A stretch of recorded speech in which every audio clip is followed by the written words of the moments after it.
שלום לכם, נעים מאוד, אני ירון, מנהל מחלקת ביטוחי הבריאות בסוכנות ביטוח תמורה. בואו נדבר היום על ביטוח סיעודי.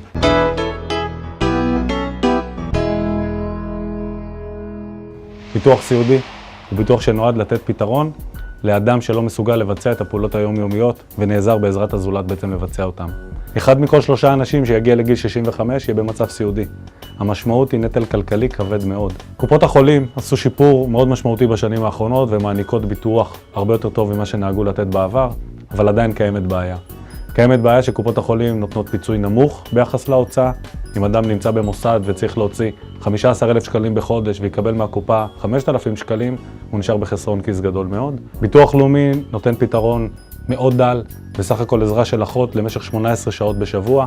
אנחנו מדברים על אדם שזקוק להשגחה מתמדת מסביב לשעון. מניסיוני האישי, הפתרון הנכון ביותר והטוב ביותר הוא רכישת פוליסה בחברת ביטוח.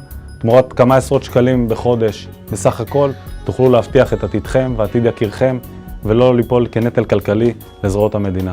אז אני מזמין אתכם לפנות אליי בכל שאלה ואשמח לתת לכם את השירות. תודה רבה.